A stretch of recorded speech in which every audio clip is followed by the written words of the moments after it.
Hello students, তোমালোক সকলোকে স্বাগতম জনাইছো Maths by Bhaskar YouTube চেনেলৰ যেটো চতুৰ্থ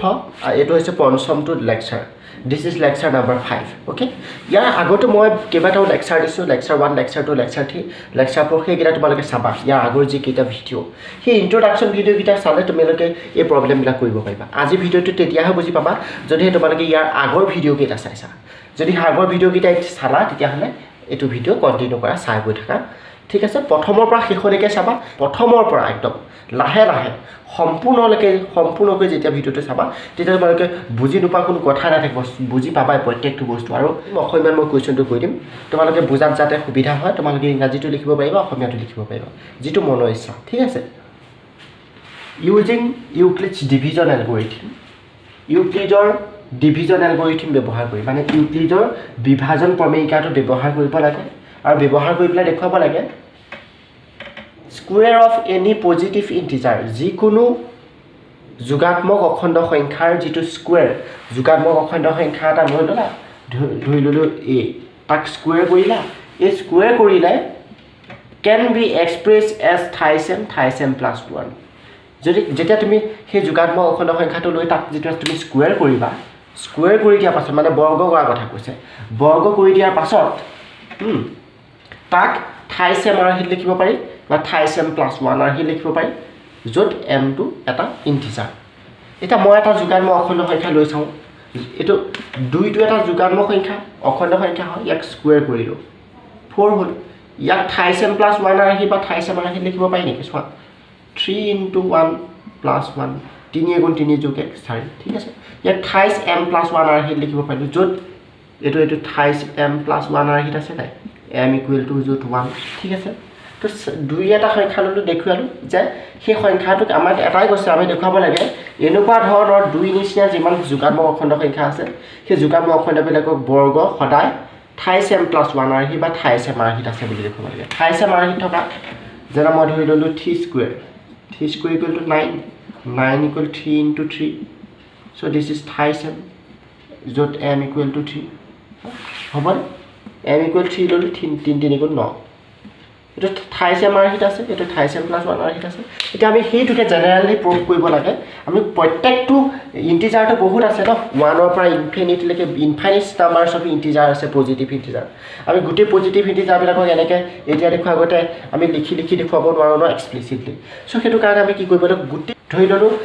স্মল a আখৰটোৱে যিমান পজিটিভ ইন্টিজাৰ আছে সবকে বুজাব স্মল a ইকুৱেল কেতিয়াবা 1 হ'ব পাৰে কেতিয়াবা 2 হ'ব পাৰে small a equal কেতিয়াবা 4 5 6 7 যিকোনো পজিটিভ ইন্টিজাৰ হ'ব পাৰে যিকোনো যোগাত্মক অখণ্ড সংখ্যা হ'ব পাৰে আৰু তাক স্কয়াৰ কৰিলে মানে x স্কয়াৰ কৰিলে a স্কয়াৰ ইকুৱেল টু আমি লাষ্টত দেখাবগে লাগে তো চাইটা কোৱেশ্চনটো কৰি যাও এটা চোৱা সলিউশন let প্ৰথমতে আমি ধৰি ললো এতিয়া আমি let a b any positive integer আমি যিকোনো এটা পজিটিভ ইন্টিজাৰ বুলি ধৰি লৈছো a ওকে এতিয়া চোৱা we have to আমি কি কৰিব লাগে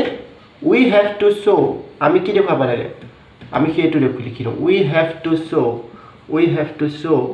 what we have to show আমি কি দেখাব লাগে we have to show যেটা a তুমি স্কয়াৰ কৰিবা a স্কয়াৰ ইকুৱেল thism বা a square equal to thism plus 1 এই দুটা ভিতৰত দেখাব লাগে যত where মানে যত m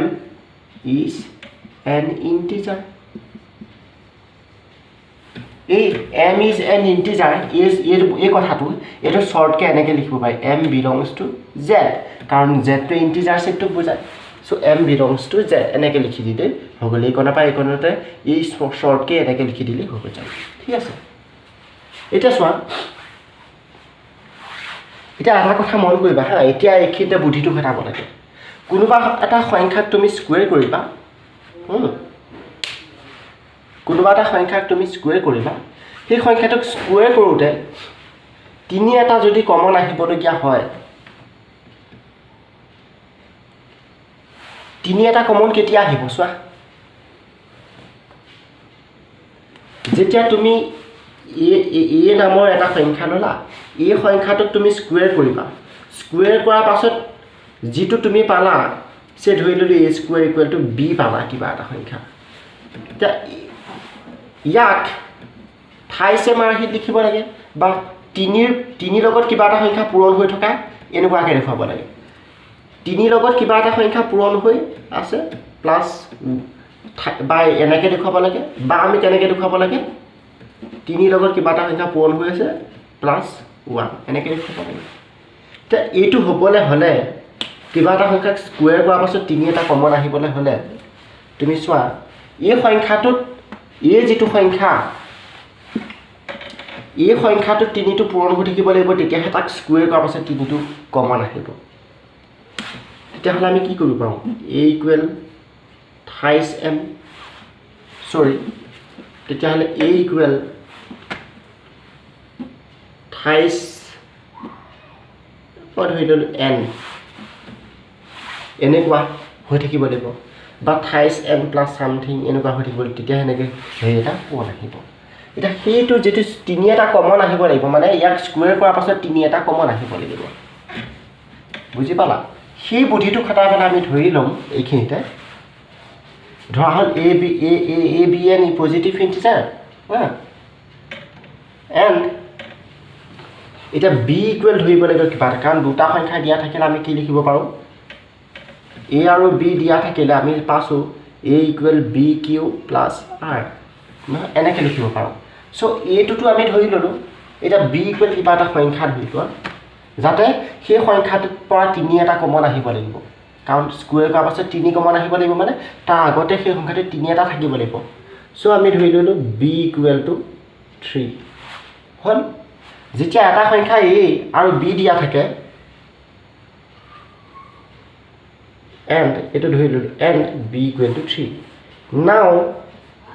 এতিয়া আমি ইউক্লিডৰ বিভাজন প্ৰমেয়িকা ব্যৱহাৰ কৰি নাও ইউজিং ইউক্লিডছ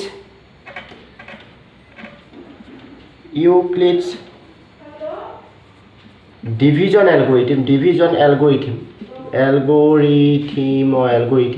ইউক্লিডৰ অসমীয়াত ক'বলৈ ইউক্লিডৰ বিভাজন প্ৰমেয়িকা ব্যৱহাৰ কৰি ঠিক আছে আমি কি পাওঁ এই দুটা সংখ্যাত a আৰু b দিয়া থাকিলে তোমালোকে আগৰ ভিডিঅ'টো চাব লাগিব তেতিয়াহে বুজি পাবা দুটা সংখ্যা a আৰু b দিয়া থাকিলে আমি কি লিখিব পাৰোঁ a equal b q plus r য'ত r is greater than equal to 0 less than b এনেকুৱা হয় এতিয়া ইয়াত পাতি দিয়া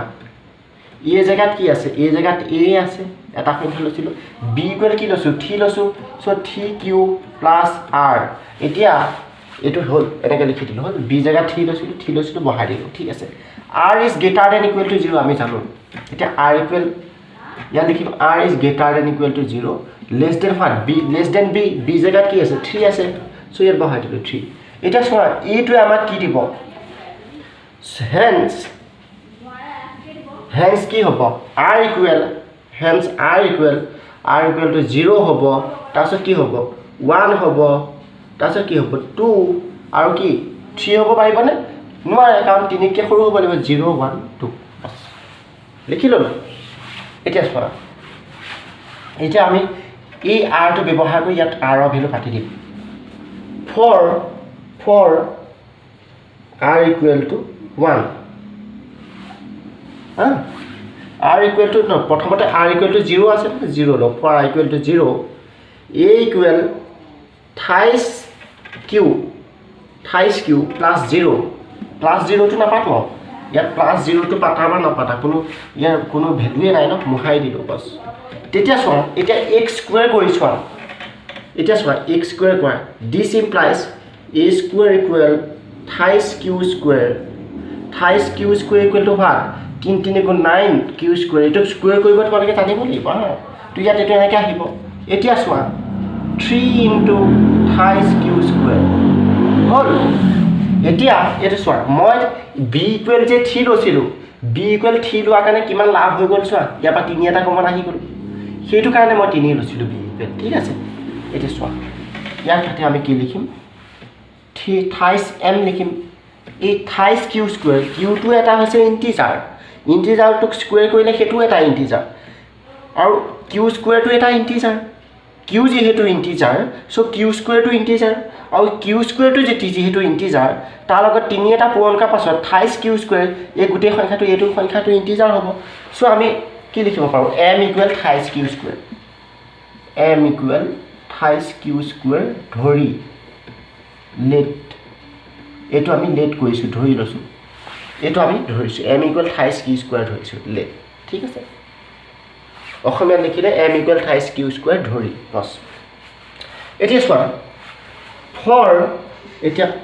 r ইকুৱেল টু 1 কেতিয়াবাটো 1 হ'ব পাৰে এতিয়া 1 ৰ কাৰণে চোৱা a ইকুৱেল কি হ'ব 28 কিউ প্লাস 1 হ'ব r জেগাত 1 পাতিছোঁ ইয়াত হ'ল এতিয়া চোৱা এইটো আমাক কি দিয়ে a স্কুৱেৰ ইকুৱেল কি হ'ব 28 q plus 1 whole square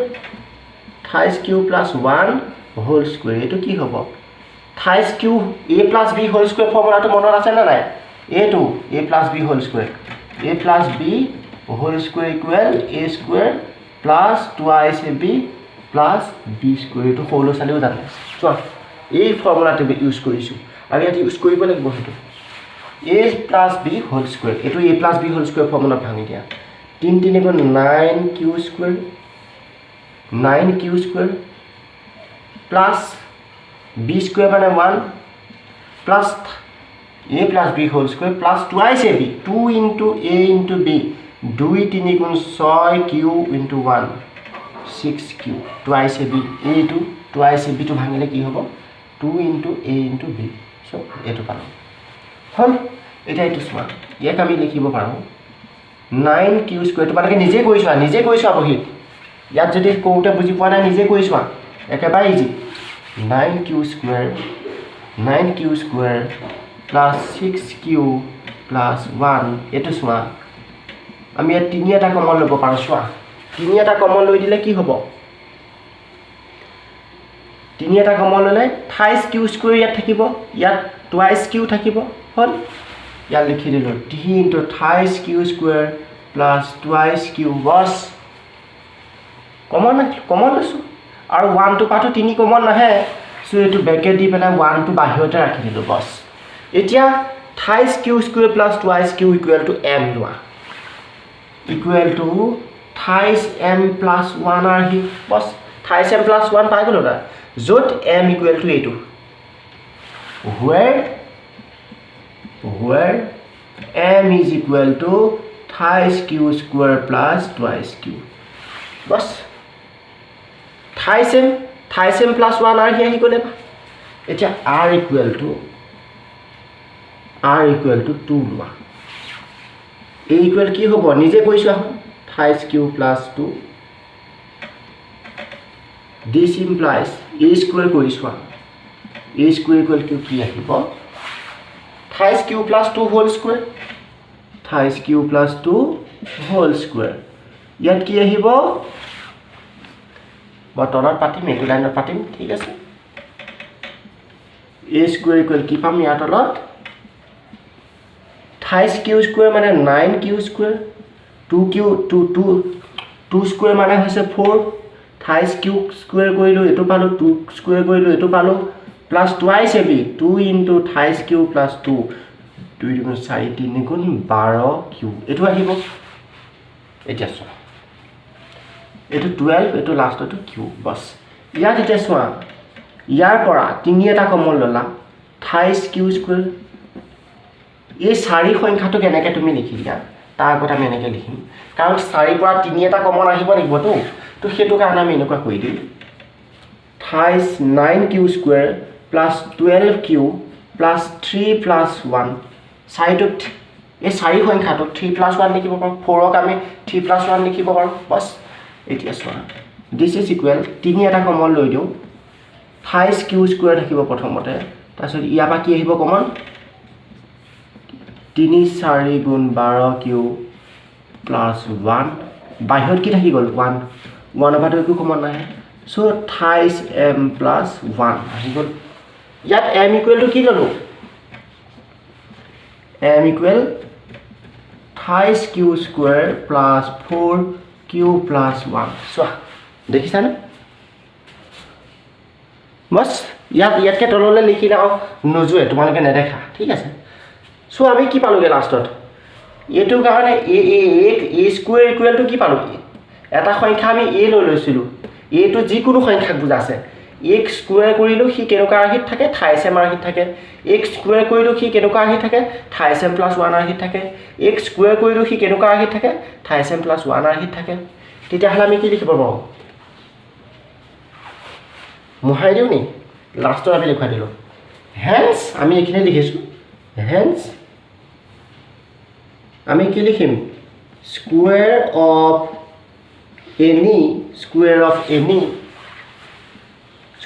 any positive integer can be expressed as হেতু কাৰণে সেইভাবে যিকোনো যোগাত্মক অখণ্ড সংখ্যাক আমি express as 28m + 1 where to ওলোৱা নাই express as মই এইটো সাইডত লিখিম যেহেতু ওলোৱা নাই express as 28m + 1 এনেকৈ লিখি দিলে হ'ল where m belongs to z হ'ল বুজি পালা মই ভাবিছোঁ একদম সুন্দৰকৈ বুজি পাইছা এইটো কুৱেশ্যন ঠিক আছে বুজি পালা যদি কমেণ্ট কৰা যে ছাৰ বুজি পালোঁ ঠিক আছে কমেণ্ট কৰা আমি নেক্সট ক্লাছত লগ পাম নেক্সট ক্লাছত আৰু এটা অংক আছে সেইটো কৈছে যে ঘনফলটো যিকোনো ইণ্টিজাৰ পজিটিভ ইণ্টিজাৰৰ ঘনফলটো 9m + 1 9m + 8 ৰাশি এই অংকটো কৰাৰ পাছত আমি পাটিগণিতৰ মৌলিক উপপাদ্য এটা ফাণ্ডামেণ্টেল থিয়ৰিয়াম অফ এৰিথমেটিক্স তাৰ ফুল কনচেপ্ট দিম একদম ধুনীয়াকৈ ঠিক আছে বাই